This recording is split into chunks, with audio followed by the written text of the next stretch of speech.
पर मुताला करेंगे और देखेंगे कि इनका ज़ुबान दानी के एतबार से अपना किरदार वो क्या है और जुमले की साथ में उसको मानी और मफहूम के एतबार से किस तरह समझा जा सकता है।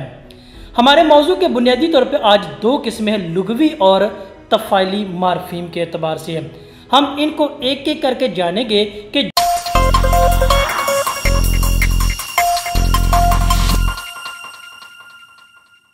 मौजूद तलबा तलिबात, दोस्तों, साथियों, उम्मीद है कि आप सब खैरियत से होंगे। आपके लिए हमेशा मैं दुआ गो खुदाए कदूस की पाकज़ात आपको आपकी इल्मी सरगर्मी में हमेशा कामयाबी और कामरानी अता फरमाए। आपके सवालों की रोशनी में हमारा आज का मौजू लुग़वी और तफ़ाइली मारफीम है, जो लिसानियात के एक शाख। इनके बारे में आज हम मुख्तसर तौर पर मुताला करेंगे और देखेंगे कि इनका ज़ुबान दानी के एतबार से अपना किरदार वो क्या है और जुमले की साथ में उसको मानी और मफहूम के एतबार से किस तरह समझा जा सकता है। हमारे मौजू के बुनियादी तौर पे आज दो किस्में हैं, लुग़वी और तफ़ाइली मारफीम के एतबार से। हम इनको एक एक करके जानेंगे कि जुमले की साथ के अंदर लुग़वी एतबार से और तफ़ाइली एतबार से ये किस अंदाज में अपना किरदार अदा करके जुमले की साथ को बरकरार और बामानी बनाते हैं। लुग़वी मारफीम की पहले बात करें तो इस हवाले से कहा जाता है कि वो जो जुमले में अपना बामानी वजूद बरकरार रख सकते हैं वो लुग़वी के एतबार से आते हैं। इससे मुराद क्या हुआ कि ये कवायदी ज़ुमरे के एतबार से इसम कहलाते हैं, जो जुमले के अंदर नाउन या इसम के लिहाज से उस चीज़ को मानी मफहूम के लिहाज से परखते हैं, जानते हैं या जानकर उस जुमले की साथ को बामानी बनाते हैं ताकि अगले को लिसानी एतबार से समझ में आ सके। अगर इनको मज़ीद छोटी इकाई में तकसीम करें तो ये बिल्कुल बेमानी हो जाते, लिहाजा इनको मज़ीद छोटी इकाई में तकसीम नहीं किया जा सकता। जितने भी इसम है या नाउन है या नाम है वो सारे के सारे लुग़वी मारफीम में शुमार किए जाते हैं। मसलन लफ्ज़ कागज़ है, इसम है, एक नाम है। अगर काफ अलिफ का को गैन और जे को अलहदा कर दिया जाए तो हमारे पास इसकी जो मिसाल वो सारी बेमानी, लिहाजा इसको इकट्ठा ही किया जाएगा। ये अपना वजूद बामानी इकट्ठा बरकरार रख सकता है क्योंकि ये एक चीज़ का नाम और इस एतबार से अगर मज़ीद करेंगे तो ये टुकड़े टुकड़े होकर बेमानी बिखर जाएगा। दूसरी मिसाल हम लफ्ज़ लें कलम की।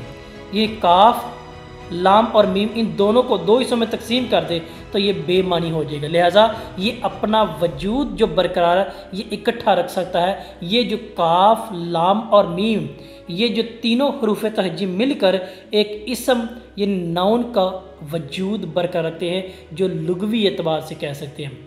तीसरी इसकी हम मिसाल थे, लफ्ज़ मिसाल को ही ले लिया आप, मीम और सेब, अलिफ और लाम, इन दोनों को अलहदा कर दे यानी दो हिस्सों में तकसीम कर दे तो ये बेमानी, लिहाजा ये इकट्ठा रहेगा तो बामानी बनेगा। कवायदी ज़ुमरे के एतबार से ये फिर इसम कहलाएगा।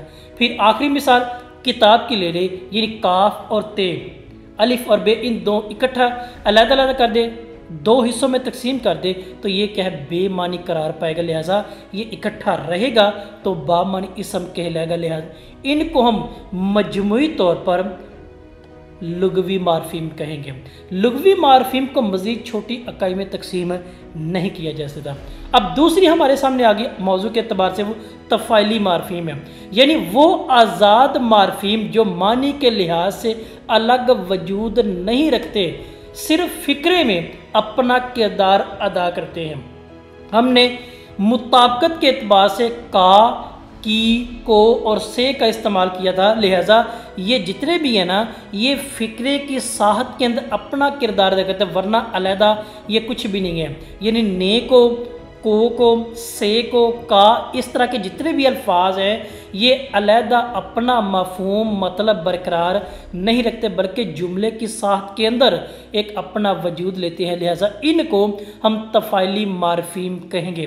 अब इसकी एक तरकीब है जो दो अल्फाज के दरमियान इसके ताल्लुक़ बनाती है। हमने इसको मुताबिकत के एतबार से भी जानी, यानी फ़ाइल का फ़ेल के और मफ़ूल के लिहाज से।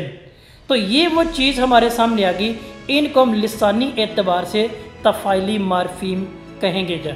इसकी पहली मिसाल है कि अली ने गाड़ी चलाई। अब अली ने, अब ने क्या है, ये इसको अलहदा कर दिया जाए, अली गाड़ी चलाई।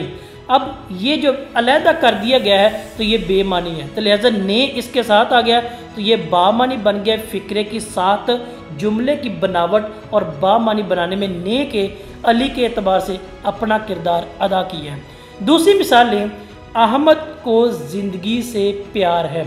अब को और से इनको अलहदा कर दिया जाए तो ये बजाते खुद कुछ भी नहीं है और हमारा जुमला भी उसकी साथ क्या वो बरकरार नहीं रह पाती। जब अहमद को ज़िंदगी से, अब ये दोनों क्या हैं, ये इस जुमले के अंदर आकर अपनी वजाहत को, अपने मानी को, अपनी साथ को अली के साथ और ज़िंदगी के साथ जोड़ रहे हैं, तो लिहाजा जुमले की साथ के अंदर बतौर तफ़ाइली मारफीम कहलाएंगे। आज की आखिरी मिसाल, अहमद का कल्म। अब यहाँ पे अहमद और कल्म के दरमियान जो राबता कायम कर रहा है वो का लफ्ज़ है, बजाते खुद ये अकेला कुछ भी नहीं है। इस तरह के जितने भी मुताबिकत के एतबार से इनका मुजाफ का मुजाफ अलह के साथ, फ़ाइल का फ़ेल और मफ़ूल के साथ जो हम मुताबिकत की रोशनी में इनको परखते हैं, जानते हैं, लिसानियात के एतबार से इनको तफ़ाइली मारफीम कहा जाएगा। हमारा आज का मौजू लुगवी और तफ़ाइली मारफीम के एतबार से वाज़ेह हुआ, जो लिसानी और ज़ुबानदानी के लिहाज से अपनी मिसाल आप नज़र आता है। इस हवाले से आपका कुछ सवाल, किसी बात की समझ ना आई हो तो सवाल कीजिएगा। आप सबका बहुत शुक्रिया।